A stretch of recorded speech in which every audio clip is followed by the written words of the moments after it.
Orange Crush workout number 18. This one has a pretty good amount of work, a pretty good amount of time on the clock, given that even without the final rest, it's still 33 minutes of work or 33 minutes of clock time. So just making sure you're getting through the warm-up relatively quickly, so that way you have enough time to knock everything out. Still, you get people a little bit stretched out at the end. For the warm-up, for the general warm-up, I would just have them do the PVC warm-up. And then explaining the workout, how I would explain it is that we have 3 stations, and at each station, you're just going to be working back and forth between the 2 movements and going down in reps.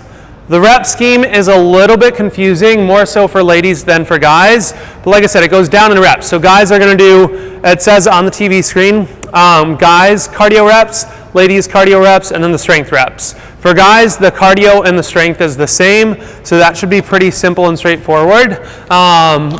For ladies, they are different, but no matter what, I would still have people just bust out whiteboards, grab a marker, and then what I would do is for each station, have them write down their cardio reps and their strength reps. So let's say I was a lady here, I'd be writing down 20, 16, 12, 8, and 4 for my cardio, and then for my strength, 24, 20, 16, 12, and 8.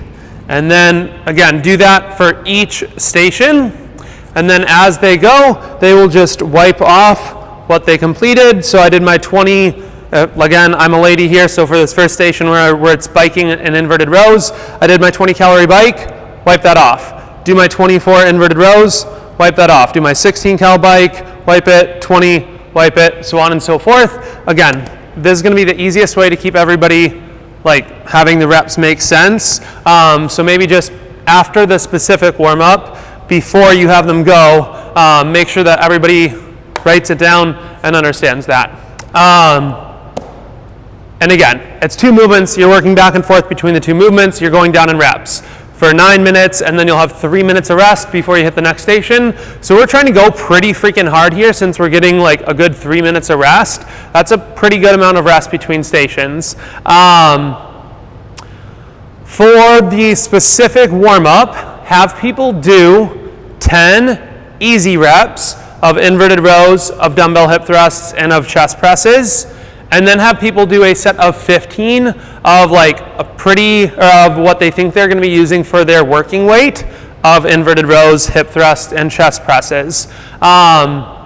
For the set, or for what we're aiming for weights and difficulty, we want something that they can't really do more than 20 reps without having to break it up. So everybody should have to break up that first set of 24. Nobody should be getting through all 24 without breaking it up, or at least maybe they don't really have to break it up. Maybe it's not totally to failure, but it should be a freaking grind to get through all 24 in a row. It shouldn't be just cruising through all 24. So that's what you're searching for with difficulty wise. So when they're doing their set of 15 should get pretty tough by the end. That set of 15 should be yep, that was getting a little smoky, another 5, 6, 7, and man, I'm going to be about to be done.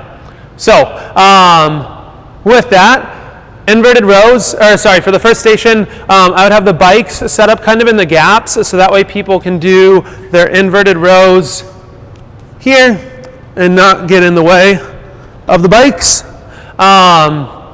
You'll want the bars set up pretty decently high for those inverted rows.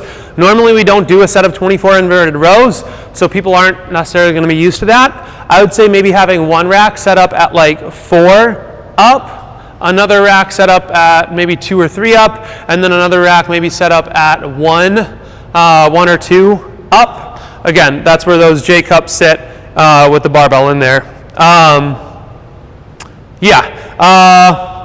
And then dumbbell hip thrusts, you'll have the rowers and kind of boxes set up for the dumbbell hip thrusts. People are going to should be using some really freaking heavy weight on these because people can hip thrust a lot of weight. So I would say absolutely nobody should be using less than like 25 pounds unless they have an injury of some sort. But just making sure to remind people to get the tops of their shoulder blades on the edge of that box. This is a little too tall for me. Most people, you're going to want to set up like some 12 and 15 inch boxes will be your most common. Maybe have one 18-inch box out for somebody tall. With these, sorry, I have a mic in my pocket. But I would tell people to kind of push that dumbbell onto their thighs, just to keep it out of the way when it comes down and not just smashing into their stomach each time. Like I said, some pretty dang heavy weight there. Maybe even a few people will be able to grab out a pair of dumbbells. But you are using dumbbells just for a little quicker setup for that, so people can kind of keep in motion. And then lastly, the run is run lengths, so 1, 2, 3, 4, 5, 6, etc. And then chest presses, try to have the benches set up kind of off to the side, so that way they're not getting in the way of the running lengths. Again, main idea, 2 movements, working back and forth, going down in reps. If people do finish up before the 9 minutes, kind of tell people if they're finishing up with like a minute left on the clock and they're freaking gassed, they've been crushing through it, cool, they can get a little extra rest. That said, if there's more than a minute, or if they're like, I didn't really push myself that hard, cool, then have them maybe start at like 16, 12, and 8, or 12, whatever. Have them start back up on the ladder a little bit, and then go back down for that last amount of time. Generally speaking, I would say most people, if we're weighting things correctly, should be finishing with somewhere between, I would say, like a minute, or should be finishing within the last minute.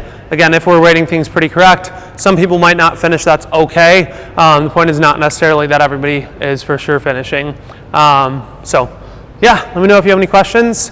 Hopefully that wasn't too confusing, but thanks.